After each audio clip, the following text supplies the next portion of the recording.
Om Tat Sat. Welcome to Gyan Bhakti channel by Swami Nikhilananda.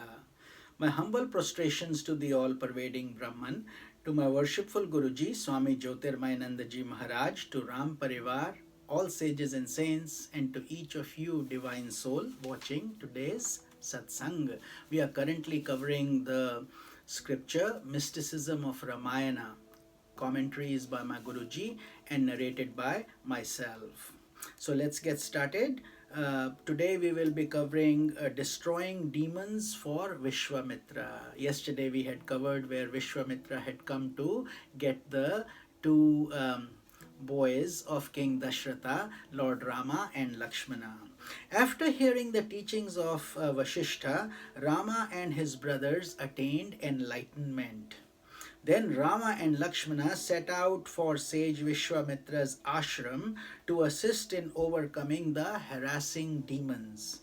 As they were proceeding through the forest towards the ashram of sage Vishwamitra, they met Tarka, a great demoness possessing the strength of 10,000 elephants. She appeared with her immense force, intent on destroying the divine brothers. But by his infallible arrow, Rama destroyed Taraka. Rama and Lakshmana then began to live at Vishwamitra's ashram, and the sage taught them the art of archery as well as other aspects of military science. So remember, they were 15 or so years of age and very adept and very adaptable. All the way from a palace, luxuries of the palace, they came and started living in a hut and yet never complained about not having all those comforts and learned under the teacher. In those days, these were called Gurukul like structures where people were full of discipline and young boys performed brahmacharya, celibacy, and maintained true ethics at that time. These days, of course, as we know, things are getting very diluted, but that's why Ramayana and these scriptures serve as role models for all of us. At that time, Rama and Lakshmana were given special weapons by Vishwamitra which would help them perform their deeds of valor in the future. One day, the great demon Maricha, along with his army, rushed towards the sacrificial altar of sage Vishwamitra, intent on defiling it in his usual manner. However, Rama, using an arrow which did not have a sharp edge, hit him in such a way that he was thrown thousands of miles across the ocean to an island near the southern tip of India. So just a blunt arrow, he didn't die, just was transported. Although Maricha was not killed at this time, he was removed as a threat to Vishwamitra's sacrifice, which is what Vishwamitra wanted. When Maricha's brother Subahu then tried to assert his powers, Rama killed him with a fiery arrow presided by the fire god. Then Lakshmana destroyed the remaining army of the demoniac brothers. So the ritual sacrifice conducted by Vishwamitra is symbolic of a movement towards helping humanity. That's the deeper implication for the promotion of karma yoga or selfless service. And that is what is required in today's world as well. Even though we may have big jobs and we are doing many things, we should always have a component to help the needy, the poor, a young child who may need some guidance. There are so many volunteer projects. So this is another example where Rama and Lakshmana were pulled into a volunteer project to help the sages and saints perform their sacrifices better. So that movement is obstructed by demoniac forces which represent the impurities within human personality. And these impurities of anger, greed, lust, jealousy, etc. keep us further glued to the world process. There are three types of impurities that one must battle against in the course of sadhana.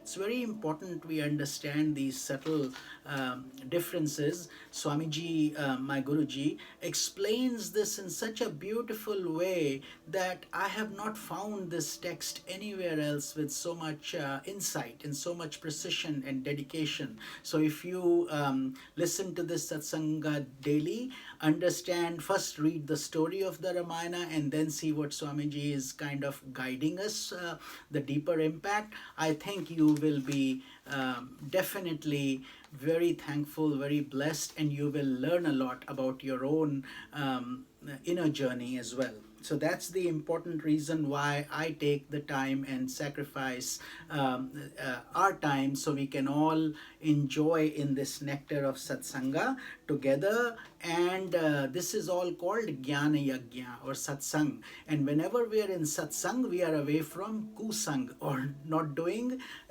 materialistic things or tamasic things, which keeps us close to God and keeps us close to our mission of enlightenment.